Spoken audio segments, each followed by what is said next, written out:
Nilai, norma, dan sanksi. Unjuk rasa yang berlangsung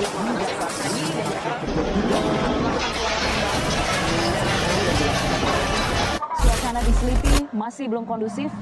Rekan kami Ruli Kurniawan menyampaikan ada beberapa kali lemparan bom molotov. Apakah masyarakat Indonesia benar-benar tahu apa itu nilai dan norma? Tapi kenapa begitu banyak masalah yang terjadi? Mengapa nilai dan norma begitu penting dalam kehidupan bermasyarakat? Hal ini tentu saja disebabkan karena nilai dan norma berperan penting dalam memberikan stabilitas kehidupan bermasyarakat. Secara umum, nilai dan norma berperan mengatur pola kehidupan masyarakat agar perilaku yang ditunjukkan seimbang, tidak merugikan, serta tidak menimbulkan ketidakadilan. Untuk itu, mari kita simak lebih mendalam apa itu nilai dan norma. Apakah nilai itu? Nilai adalah sesuatu yang ingin kita perjuangkan atau wujudkan.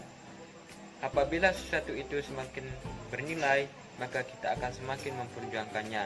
Nah, nilai ini sebagai dasar mengevakuasi perilaku kita sebagai manusia. Jenjang nilai. Yang paling rendah adalah nilai individu. Apa yang ingin diperjuangkan individu yang satu dengan yang lainnya itu berbeda. Nilai di atasnya ada nilai komunitas. Namun konflik antar etnis agama masih biasa terjadi.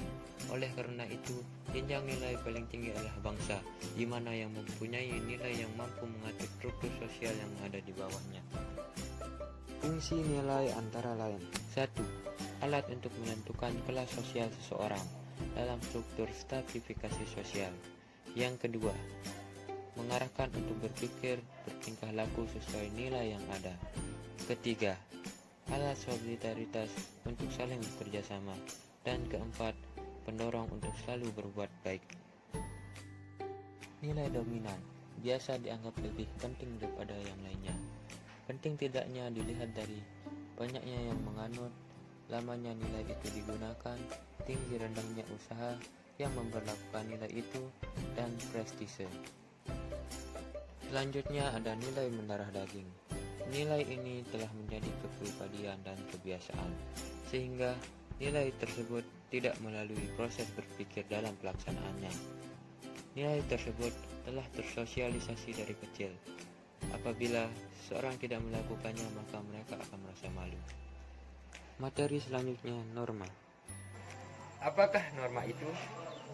Norma berasal dari bahasa Belanda norm, yang artinya kaedah atau pedoman, dan bahasa Latin mos, yang artinya kebiasaan. Jadi dapat kita simpulkan, norma adalah standar tentang apa yang dipandang benar atau pantas dan mengandung kewajiban dan keharusan yang berkaitan dengan nilai dalam struktur bermasyarakat dan bernegara. Ciri-ciri norma. Yang pertama adalah tidak tertulis. Pada umumnya norma tidak tertulis dan bersifat verbal. Yang kedua adalah hasil dari masyarakat. Oleh karena itu, norma membutuhkan masyarakat sebagai pendukung untuk menaatinya. Yang terakhir adalah adanya sanksi. Norma bersifat mengikat, dan tanpa adanya sanksi ini, maka norma akan bersifat himbauan. Isi norma. Norma berisikan dorongan kepada masyarakat untuk melakukan sesuatu yang seharusnya dilakukan atau hal baik. Norma juga berisikan larangan terhadap hal yang tidak patut dilakukan atau hal buruk. Norma eksternal. Berdasarkan resmi tidaknya, norma eksternal dibagi menjadi dua, yaitu formal dan informal. Norma eksternal formal adalah aturan atau norma yang dirumuskan dan diwajibkan dengan tegas dan bersifat memaksa. Contohnya adalah undang-undang. Sedangkan norma eksternal informal adalah norma yang tumbuh dari kebiasaan masyarakat dan bersifat tidak memaksa. Pengertian norma dan sanksi di lingkungan masyarakat. Norma merupakan kumpulan peraturan-peraturan yang berada di tengah masyarakat, dipercayai dan diyakini serta dijalankan. Norma Norma juga dapat dikatakan sebagai pengendali kita dalam bersikap di tengah masyarakat. Ada 4 norma yang berada di tengah masyarakat. Yang pertama, adanya norma agama. Nilai-nilai dari norma agama ini tergantung pada agama yang kita anut masing-masing, di mana sanksinya tidak terlihat karena berhubungan langsung dengan Tuhan Yang Maha Esa. Sehingga sanksi dari pelanggaran norma agama ini dirasakan sesuai dengan keyakinan agama kita masing-masing. Kemudian yang kedua, kita mengenal yang namanya norma kesusilaan. Norma kesusilaan ini menyangkut tentang bagaimana diri kita dalam bersikap. Pelanggaran dari norma kesusilaan ini mendapatkan sanksi, yaitu penyesalan dari diri sendiri. Misalkan, kita membohongi orang tua dan mencuri barang teman kita.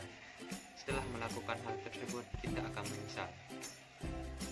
Kemudian yang ketiga, yaitu norma kesopanan. Norma kesopanan ini sanksinya adalah dikucilkan dari masyarakat. Jika kita melanggar norma ini, contohnya seperti seorang perempuan pulang tengah malam diantar oleh seorang laki-laki yang tidak dikenal, maka seseorang dari masyarakat yang tidak mengetahui siapa laki-laki tersebut akan cenderung berpikir negatif. Kemudian perempuan tersebut pasti akan dikucilkan di tengah masyarakat. Itulah yang dikatakan sebagai pelanggaran dari norma kesopanan. Kemudian kita juga akan berbicara tentang norma hukum, di mana pelanggaran dari norma hukum ini sanksinya sangat jelas karena diatur oleh undang-undang dari suatu negara. Katakanlah di negara Indonesia, maka kita akan mengenal adanya undang-undang pidana dan juga adanya undang-undang perdata. Jika kita melanggar norma hukum, maka sanksi yang akan kita terima adalah sesuai dengan pelanggaran kita masing-masing. Sehingga norma hukum ini merupakan suatu norma yang sanksinya dapat dilihat dan dapat diukur secara jelas di tengah masyarakat. Norma merupakan suatu kumpulan aturan-aturan yang melekat di tengah masyarakat sehingga dapat menjadi pengendali kita dalam bersikap. Dengan mengetahui nilai-nilai dari norma agama, kesopanan, kesusilaan, dan norma hukum, maka diharapkan hal ini dapat menjadi pengendali kita ketika kita akan bersikap dan dapat menjadi tolak ukur apakah kita akan melakukan suatu tindakan. Sebab makhluk sosial tidak bisa lepas dari adanya masyarakat yang membantu serta setiap harinya berada di sekeliling kita. Oleh karena itu, dalam bersikap hendaklah kita selalu memperhatikan norma-norma yang berada di tengah masyarakat. Sekian, terima kasih. Assalamualaikum warahmatullahi wabarakatuh.